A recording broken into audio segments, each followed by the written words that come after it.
Hey, folks, welcome to 30 in 5 here on 560WIND.com. I am your congenial host, Mike North. And, hey, who's going to be the presidential nominee? Rick Santorum.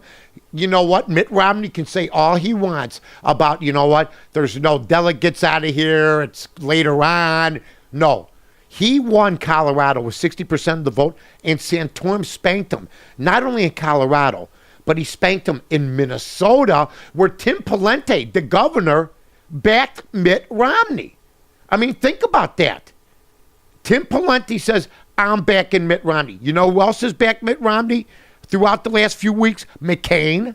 He's up there going, well, I'd like to see this process come to an end soon. Well, it's not going to come to an end soon, because when you lose 3 states, that means nobody's really approving of you, okay? No matter what. Romney, like I said, got 60% in Colorado, thought he was going to win that state. It did not happen. Then Donald Trump, nobody's talking about this today. Trump endorses Romney. Romney's got to get on stage with Trump.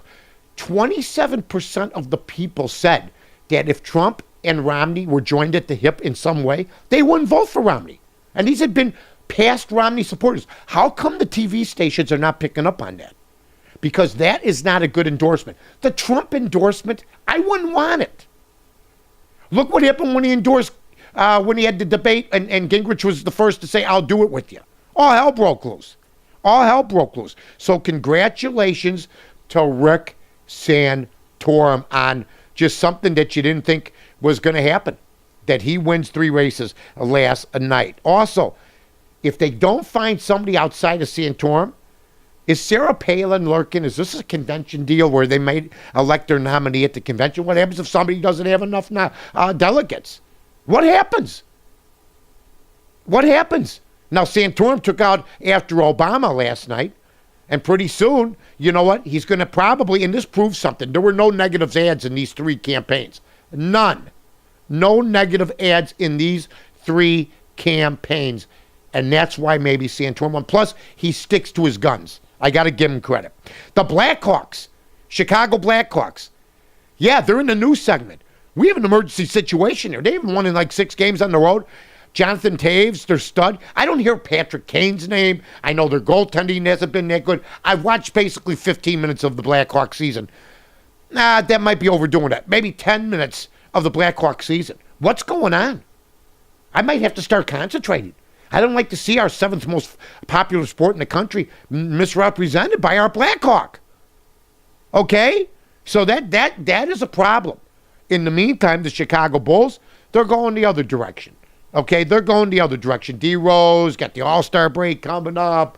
Dang is back. They got games coming up against beatable opponents. So, I mean, it's looking the other way for the Chicago Bulls as compared to the Chicago Blackhawks. Now, I heard somebody say last night that there's nothing on. Oh, after the NFL's over. Are you kidding me? Sports has a calendar.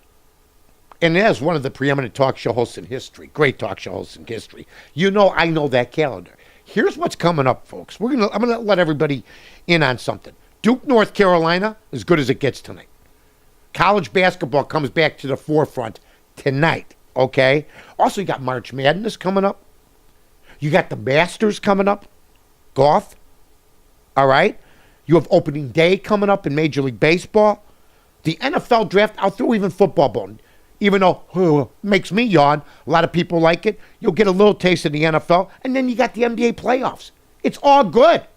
Just because the NFL's over doesn't mean sports is over, folks. Jiggets and North just days from a major announcement. I've made it periodically in certain circles. You got to find those circles to find out what exactly is going on. Oh, this, a little disturbing. Adam Lambert, the American Idol guy, I don't know if he came in first, second, guy that wears the mascara, you know. They were rumoring him taking Freddie Mercury's place in Queen. Here's why I got to put my foot down, okay? Freddie Mercury never flaunted his gayness. Okay? Never made a big deal of it. You probably had an idea about it, okay? But he's also a great singer, okay, and a great entertainer. He wrote a lot of his own stuff. Adam Lambert can't wait to tell everybody he's gay, and he's an average talent, and he's not worthy of being on stage with Queen. Sorry, just the way I feel. Whether beautiful outside. I talked to a buddy of mine from Althoff. He says, we haven't had 3 days in a row of below zero weather. They need that. So my guys at Althoff, I hate to say it to the folks out there, rooting for some chilly weather so my guy gets taken care of.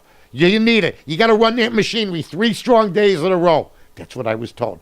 Hey, just saying. Hey, Mike North here, 30 and 5 on 560 WIND.com. I'm Mike North for the Village of Rosemont. From the 9th largest convention center to restaurants to theaters, sports venues, and hotels. 5 minutes from O'Hare, you got it all here. Rosemont, you can't miss it.